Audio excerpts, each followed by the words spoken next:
ஆனால் அந்த காவேரி நதிநீர் மேலாண்மை ஆணையத்தை பொறுத்த வரைக்கும் சேர்மன் இருக்காங்கன்னா வாட்டர் ரிசோர்சஸ் செக்ரட்டரி, அதாவது நம்முடைய மத்திய அரசினுடைய வாட்டர் ரிசோர்சஸ் செக்ரட்டரி. காவேரி நதி நீர் எங்கேயெல்லாம் போகுது, குறிப்பாக கர்நாடகாவில் ஆரம்பித்து Tamil Nadu, Puducherry, Kerala, upper riparian, lower riparian, இந்த மாநிலத்தினுடைய வாட்டர் ரிசோர்சஸ் செக்ரட்டரி. நம்ம வந்து பொதுப்பணித்துறை அப்படின்னு சொல்லுவோம். அதனுடைய ஐஏஎஸ் அதிகாரிகள் அதில் உறுப்பினர்களாக இருக்கிறாங்க. அப்புறம் வாட்டர் எக்ஸ்பர்ட், குறிப்பாக அந்த ஹைட்ராலஜிக்கல் எக்ஸ்பர்ட் எல்லாம். இந்த காவிரி நதிநீர் மேலாண்மை ஆணையத்தை பற்றி எதுக்கு நம்ம இவ்வளோ ஆணித்தரமாக பேசுகிறோம் அப்படின்னாங்கன்னா, இது சுப்ரீம் கோர்ட்டினுடைய 2006, 7, 8 அந்த காலகட்டத்தில் வந்த தீர்ப்பு மிக தெளிவாக மழை அதிகமாக பெஞ்சா என்ன பண்ணணும், மழை பெய்யாமல் இருந்தால் ட்ரவுட் இயரில் என்ன பண்ணணும் அப்படிங்கிற ஃபார்முலா பேஸ்ட் அப்ரோச். அதாவது மழையே வரலனா கூட தண்ணி பகிர்மானம் எப்படி இருக்கணும், அதிகமான மழை பெய்தால் தண்ணி பகிர்மானம் எப்படி இருக்கணும் என்பதை மிக தெளிவாக சொல்லியிருக்கிறாங்க. இது அவங்க எந்த டெசிஷனுமே எடுக்க வேண்டாங்கண்ணா, எல்லாமே ஃபார்முலா பேஸ்டு. அதனால் இதை பொறுத்தவரை எல்லா மாநிலங்களும் உறுப்பினராக இருக்கிறாங்க. அதில் குறிப்பாக உங்களுக்கு தெரியும், காவிரி நதிநீர் மேலாண்மை ஆணையம் பிரச்சனை வரும்பொழுது தமிழகத்தினுடைய அதிகாரிகள் நிறைய டைம் வாக் அவுட் பண்ணுறாங்க. ஏன்னா அதிகாரிகளுக்கு உங்களுக்கு தெரியும், கர்நாடகாவிலேருந்து வரக்கூடிய வாட்டர் ரிசோர்சஸ் செக்ரட்டரி அவர் என்ன சொல்ல போகிறார், கர்நாடகா சிஎம் சொல்கிறத அந்த மீட்டிங்கில் வந்து சொல்ல போகிறார். அப்போ தமிழகத்தினுடைய கடந்த ஒரு 3-4 மீட்டிங் பார்த்தீங்கன்னா தமிழகத்தினுடைய அதிகாரிகள் வாக் அவுட் பண்ணுறாங்க. ஜெனரலாக நாங்கள் வெளியே வர்றோம், நாங்கள் பங்கேற்க மாட்டோம், எங்களுக்கு இதில் இஷ்டம் இல்லை அப்படின்னு. இது எந்த தீர்வை நோக்கி போகணும்? இன்னைக்கு நீங்கள் மத்திய அரசை ப்ரெஷர் பண்ணுறீங்கன்னு வச்சுக்கலாம். இந்திரா காந்தி அம்மையார் அவர்கள் எமர்ஜென்சிக்கு முன்னாடி பஞ்சாபுக்கும் ஹரியானாவுக்கும் நதிநீர் பிரச்சனை வந்த பொழுது ஹரியானாவினுடைய அரசை டிஸ்மிஸ் பண்ணாங்க. நதிநீர் பிரச்சனை வந்த பொழுது இந்திரா காந்தி அம்மையார் அவர்கள் தன்னைத்தானே சேர்மனாக போட்டுக்கிட்டாங்க. அந்த 2 மாநிலத்தினுடைய நதிநீர் பிரச்சனையை தீர்ப்பதற்கு சேர்மனாக போட்டுக்கிட்டாங்க. ஹரியானா அப்போஸ் பண்ணாங்க. அது எப்படி பிரதம மந்திரி சேர்மனாக வர முடியும் என்பதற்காக இந்திரா காந்தி அவங்க கவர்மெண்ட்டே டிஸ்மிஸ் பண்ணாங்க. இது கால வரலாறு. ஆனால் இன்னைக்கு அது பாசிபிளான்னு நீங்கள் சொல்லுங்கள். நாம் வந்து ஒரு பக்கம் ஜனநாயகத்தை பேணி காக்க வேண்டும் என்று நினைக்கின்றோம். மத்திய அரசு நம்முடைய எல்லையை மீறக்கூடாது என்பதிலே மோடி ஐயா 10 ஆண்டு காலமாக ஆட்சி நடத்திக்கிட்டு இருக்கிறாங்க. 356 என்பது எங்கேயுமே பயன்படுத்தல. நீங்கள் பார்க்குறீங்க, எங்கேயுமே பயன்படுத்தாத ஒரு அரசு நம்முடைய அரசு. ஆனால் இங்கு இருக்கக்கூடியவர்கள் நன்றாக உணர்ந்து கொள்ள வேண்டும். அரசியல் பேசக்கூடிய திமுகவோ காங்கிரஸோ நன்றாக உணர்ந்து கொள்ள வேண்டும். இன்னைக்கு காங்கிரஸ் யார் பேச்சையும் கேட்கல, சொல்ற பேச்சே கேட்கல அப்படின்னா என்ன தீர்வு? இந்திரா காந்தி அம்மையாரை போல ஒரு எல்லையை தாண்டி போறதா அது தீர்வா? அது தீர்வு எடுத்தா நீங்க ஏத்துக்குவீங்களா? இந்த காங்கிரஸ் கட்சியும் திமுக என்ன சொல்லுவாங்க, ஜனநாயகத்தை கொள்றாங்கன்னு இவங்களே கிளம்பி வருவாங்க. இல்ல சட்டத்துக்கு உட்பட்டு இந்த பிரச்சனை அணுகலான்னா அங்க இருக்கக்கூடிய காங்கிரஸ் ஆட்சி விதண்டாவாதமாக பேசுறாங்க. நான் உங்களுக்கு ஒரு சரித்திரமும் சொல்லியிருக்காங்க. நான் பஞ்சாப் ஹரியானா ஒரு சரித்திரத்தையும் சொல்லியிருக்கேன், எப்படி இருந்திருக்கேன் எமர்ஜென்சிக்கு முன்னாடி. ஆனால் இன்னைக்கு காங்கிரஸும் திமுகவும் இவ்வளவு பேசக்கூடியவர்கள் இந்தி கூட்டணியில் இருக்கிறாங்க, இவ்வளவு பேசுறாங்க. சித்தராமையா அவங்ககிட்ட போய் பேசுறதுக்கு என்ன பிரச்சனை? சரி, நாங்க சொல்லி அவர் கேட்கல, 2வது ஆர்கியூமெண்ட் தான். நீங்க சொன்னீங்களா? இங்க இருக்கக்கூடிய எம்எல்ஏக்களும் எம்பிக்களும் திமுக எல்லாம் ஒன்னா சேர்ந்து கர்நாடகா போய் பெங்களூர்ல சித்தராமையா அவர்களை சந்திச்சீங்களா? அதுவும் கிடையாது. நீங்க சந்திச்சு பேசுனீங்களா? அதுக்கப்புறம் நீங்க பேசினதை அவர் ஏற்கவில்லை என்பது 2வது பிரச்சனை. அப்புறம் பார்த்துக்கலாம். ஒரு மாநிலம் தழுவி ஆர்ப்பாட்டம் எல்லாம் சேர்ந்து பண்ணணுமா? நாங்களும் வர்றோம், கட்சியெல்லாம் தாண்டி உங்களோட ஜாயின் பண்றோம், சேர்ந்து நிற்போம். ஆனால் நீங்க பேசிக் வேலையே செய்யாம கண்ணை மூடிக்கொண்டு இது வந்து பார்த்தீங்கன்னா அங்க சதி நடக்குது, மத்திய அரசு வந்து கண்டுக்காம இருக்குன்னு சொல்றது எந்த விதத்தில் ஏற்புடையதுங்கன்னா? இந்தியாவில் எல்லா மாநிலத்துக்கும் பிரச்சனை இருக்கு. கர்நாடகா, கோவா, மகதாயி பிரச்சனை இருக்கு. எல்லா மாநிலத்துக்கும் நதிநீர் பிரச்சனை இருக்கு. ஆனால் சுமூகமா பேசி தீர்த்துக்கிறாங்க. கிருஷ்ணா வாட்டர் பிரச்சனை இருக்கு, கோதாவரி பிரச்சனை இருக்கு, எல்லா இடத்துலையும் இருக்கு. ஆனால் இங்கே மட்டும்தான் இதை அரசியலாக்கி குளிர்காய்ந்து கொண்டிருக்கக்கூடிய கூட்டம் தொடர்ந்து இன்னைக்கு அரசியல் பண்றாங்க. அதனால தான் நம்முடைய தலைவர்கள் எல்லாருமே கட்சி தொண்டர்களோடு பேசி முடிவெடுத்திருக்கிறாங்க. விவசாய சங்கத்துக்கு நாங்கள் பண்ற அப்பீல், அவங்களுக்கு தெரியும் அரசியலமைப்பு சட்டம், அதே நேரத்தில் நாங்கள் உங்களோடு இருக்கின்றோம் என்கின்ற அவங்களுக்கு எங்களுடைய நம்பிக்கையை கொடுத்திருக்கின்றோம். காரணம் இது பொது பிரச்சனை.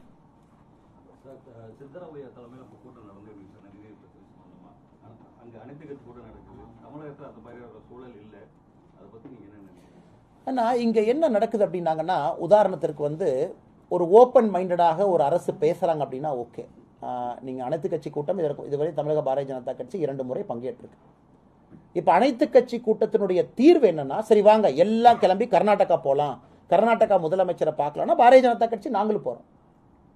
ஆனால் இந்த அனைத்து கட்சி கூட்டம் ஆரம்பிச்சோடனே அவங்களே ஒரு டிராஃப்டை கொண்டு வந்து என்ன சொல்லுவாங்கன்னா, எல்லாரும் வாங்க நேராக டெல்லிக்கு போகலான்னு. அதுக்கு தான் உங்களுக்கு நான் ஒரு எக்ஸாம்பிளே கொடுக்குறேங்க. நான் ஹரியானா, பஞ்சாப் எப்படி இருந்துச்சுன்னு சொல்கிறோம். இந்த காலத்தில் இந்திரா காந்தி அம்மையார் செஞ்சதை நாங்கள் செய்ய போகிறது கிடையாது. அதான் பாரதிய ஜனதா கட்சியினுடைய தனித்தன்மை. அதனால் இந்த அனைத்து கட்சி கூட்டம் என்பது முதலமைச்சர் இதுவரை காவேரிக்கு கூட்டியிருந்தாலும் கூட அது ஆக்கப்பூர்வமாக இருக்கணும். இல்லை ஆக்கப்பூர்வமான சொல்யூஷன் சித்தராம். ஏன்னா ஆயிரக்கணக்கான லட்சக்கணக்கான சாஃப்ட்வேர் இன்ஜினியர் பெங்களூர்ல இருக்கிறாங்க, ஒசூர் பார்டருக்கு போனீங்கன்னா காய்கறிகள் இங்கிருந்து அங்கே போகுது, அங்கிருந்து ஒரு சரக்கு வருது, கூட்ஸ் வருது. 2 மாநிலங்களும் ஒன்றுக்கொன்று இணைந்து இருக்க வேண்டிய மாநிலம். இது பேச்சுவார்த்தை மூலமாக தீர்க்கப்பட வேண்டிய பிரச்சனை. இன்னைக்கு முதலமைச்சர் அவர்கள் அனைத்து கட்சி கூட்டம் சித்தராமையா அவங்கள போய் பார்க்கலாம், நாங்களும் போறோங்கன்னா நோ ப்ராப்ளம். ஆனால் அதை செய்யாம அந்த கூட்டத்தினுடைய தலைப்பே ஆரம்பிச்ச 2 நிமிஷத்துல எப்படி வந்து நம்ம மத்திய அரசு மேல பழிய போலாம்னா என்ன ஆக்கப்பூர்வங்கன்னா. அதனால் முதலமைச்சர் அவர்கள் புரிந்து கொள்ள வேண்டும் மத்திய அரசுடைய பங்கு என்ன இருக்கு. இல்ல முதலமைச்சர் மு.க. ஸ்டாலின் அவர்களே மோடியை அப்பீல் பண்றீங்களா, ஆர்டிகல் 356 பயன்படுத்தி காங்கிரஸ் ஆட்சியை கலைநிகர் அப்பீல் பண்றாருங்களா அப்படின்னு தான் சொல்லட்டும், வெளிப்படையா சொல்லட்டுங்க, வெளிப்படையா சொல்லட்டும். எதுவுமே சொல்லாம மத்திய அரசு என்ன செய்ய முடியும் அவங்க சொல்லணுங்கன்னா. ஒரு பக்கம் ஃபெடரல் டெமோக்ரஸிங்கிறீங்க, இவங்களே சொல்றாங்க ஒன்றிய அரசுங்கிற வார்த்தையை பயன்படுத்துறாங்க.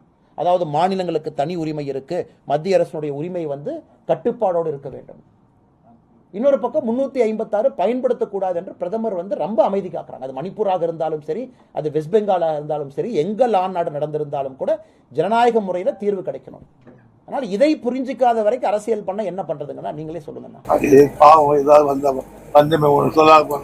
நல்லா இருக்காருன்னு சொல்லிட்டு போயிருக்காரு. அவருக்கு இதை பத்தி அதிகமா தெரியாது. அதாவது கூட்டணி என்பது வேறு, அவங்க கூட்டணி என்பது வேறு. அவங்க ப்ராப்ளம் இருக்கிறது. தாயா இருந்தாலும் பிள்ளையா இருந்தாலும் வயது வேறதான், அது ஒண்ணு மாறுபட்ட கருத்து அல்ல. அவர்கள் இருக்கிற போது குண்டுராபாங்க இருந்தார், ராமகிருஷ்ணன் ஹெக்டே இருந்தார். அப்பெல்லாம் அப்படியே சொன்ன உடனே மறுநாள் திறந்து விட்டாங்களா? இந்த காவேரியுடைய வரலாறு ஆரம்பத்தில இருந்து கிட்டத்தட்ட நான் அதுக்கு முன்னாலே 77 இருந்து நான் படிச்சுட்டு வர்றேன். 89 இருந்து நான் எப்போதெல்லாம் அமைச்சராகிறேனோ அப்போதெல்லாம் நான் இந்த துறையைத்தான் வச்சிருக்கேன். இதுல வந்து காவேரியை ட்ரிபுனல் வேணும்னு கேட்டத 5 வருஷத்துல நான் கழிச்சிருக்கேன். ட்ரிபுனல் கொண்டு வந்த நான் தான் அமைச்சர். அது இடைக்கால தீர்ப்பு வேணும்னு போதும் நான் தான் அமைச்சர். அதுக்கு போய் சுப்ரீம் கோர்ட்ல போய் பெற்றோரும் நான் தான் அமைச்சர். அதனுடைய ஃபைனல் ரிசல்ட் வரும்போது நான் தான் அமைச்சர். அதுக்கப்புறம் அடுத்தடுத்து குழுக்கள் அமைக்க வேண்டும் என்று சொன்ன வரையிலே நான் தான் அமைச்சர். ஆகையினால நீண்ட நெடிய இந்த காவிரி பிரச்சனையை என்னால் முடிந்த அளவுக்கு தொடர்ச்சியாக ஃபாலோ பண்ணி வர்றவன் நான். ஆகையினால சில நேரங்களில் அவர்கள் மேலே இருக்கிறார்கள், நாம் கீழே இருக்கிறோம். ஆகிய சில நேரங்களிலே நிலைமைகள் நீக்கு போக்கு அறிந்து இது அழக வேண்டும்.